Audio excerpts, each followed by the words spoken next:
बिस्मिल्लाहिर्रहमानिर्रहीम। अस्सलाम वालेकुम। एक ताजिर बड़ा खुशहाल था। कारोबार ठीक ठाक चल रहा था। पैसों की रेल पेल थी। फिर वक्त ने अंगड़ाई ली। उस ताजिर की माली हालत खराब होने लगे। कारोबार में नुकसान होते होते नौबत यहाँ तक आ पहुंची कि उसका कारोबार बिल्कुल खत्म हो गया और वो बेचारा बिल्कुल मोहताज होकर रह गया। उसने किसी दोस्त से 3000 दीनार सोने के सिक्के कर्ज लिया था और वापसी की तारीख मुकर्रर थी। कर्जख्वां ने मुकर्रर तारीख पर कर्ज की वापसी का मुतालबा किया। उस बेचारे ने माजरत चाही कि भाई मैं मजबूर हूँ, मेरे पास कोई चीज नहीं है। कर्जख्वां ने काजी के पास जाकर मुकदमा दर्ज करवा दिया। काजी साहब ने उस मकरूज ताजर को तलब किया और मुकदमे की बाकायदा समाअत के बाद उस मकरूज ताजर को 1 माह की मोहलत दी और ताकीद की कि इस मुद्दत में जरूर कर्ज की वापसी का इंतजाम कर लो। वो मकरूज ताजर बड़ा परेशान हुआ, सोचने लगा कि क्या करूं। मुमकिन है कि उसने कहीं पढ़ा हो या उलमा से सुना हो कि रसूलुल्लाह सल्लल्लाहु अलैहि वसल्लम का इरशाद ग्रामी है, जिस बंदे पर कोई मुसीबत कोई परेशानी आ जाए तो वो मुझ पर दुरूद पाक की कसरत करे, क्योंकि दुरूद पाक मुसीबतों और परेशानियों को ले जाता है और रिज़्क बढ़ाता है। अलहासिल उसने आजिज़ी के साथ मस्जिद के गोशे में बैठकर दुरूद पाक पढ़ना शुरू कर दिया। जब 27 दिन गुजर गए तो उसे रात को एक ख्वाब दिखाई दिया। कोई कहने वाला कहता है, ए बंदे तू परेशान ना हो, अल्लाह करीम बड़ा कारसाज यानी काम बनाने वाला है, तेरा कर्ज अदा हो जाएगा। तू अली बिन ईसा वजीर सल्तनत के पास जा और जाकर उसे कह दे कि कर्जा अदा करने के लिए मुझे 3000 दीनार दे दे।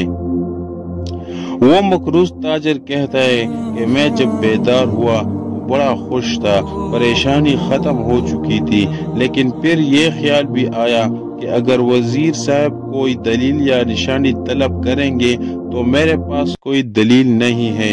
यही सोचते हुए दूसरी रात आ गई। जब मैं सोया तो किस्मत जाग उठी। मुझे आकाए दो जहां रहमत दो आलम सल्लल्लाहु अलैहि वसल्लम का दीदार नसीब हुआ। हजूर सल्लल्लाहु अलैहि वसल्लम ने भी अली बिन ईसा वजीर के पास जाने का इरशाद फरमाया। जब आंख खुली तो खुशी की इंतहा न थी। तीसरी रात फिर उम्मत के वाली सल्लल्लाहु अलैहि वसल्लम तशरीफ लाते हैं और फिर हुक्म फरमाते हैं कि अली बिन ईसा के पास जाओ और उसे ये फरमान सुना दो। अर्ज किया, या रसूलुल्लाह सल्लल्लाहु अलैहि वसल्लम, कोई निशानी या दलील इरशाद फरमा दीजिए जो मैं उस वजीर को बताऊं। ये सुनकर मंगतों की जोलियां भरने वाले दाता, सखावत के दरिया बहाने वाले आका सल्लल्लाहु अलैहि वसल्लम ने फरमाया कि अगर वजीर तुझसे कोई अलामत पूछे तो कह देना कि तुम नमाज फजर के बाद किसी के साथ बात करने से पहले रसूलुल्लाह सल्लल्लाहु अलैहि वसल्लम की जात पर 5000 बार दुरूद पाक पढ़ते हो, जिसे अल्लाह करीम और किरामन कातिबीन के सिवा कोई नहीं जानता। ये फरमाकर सैयद दो आलम नूर मुजस्सम सल्लल्लाहु अलैहि वसल्लम तशरीफ ले गए। मैं बेदार हुआ। नमाज फजर के बाद मस्जिद से बाहर कदम रखा। गौर किया तो मालूम हुआ कि आज मोहलत को मुकम्मल 1 माह गुजर चुका था। मैं वजीर साहब की रिहाइशगाह पर पहुंचा और वजीर साहब से सारा किस्सा कह सुनाया। जब वजीर साहब ने कोई निशानी मांगी और मैंने आका करीम रसूल अजीम सल्लल्लाहु अलैहि वसल्लम का इरशाद सुनाया तो वजीर साहब खुशी और मुसरत से झूम उठे।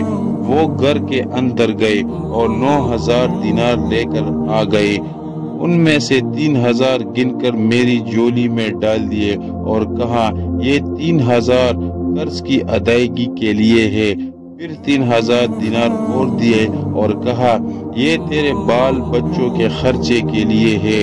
پھر 3000 دیے اور کہا یہ تیرے کاروبار کے لیے ہے۔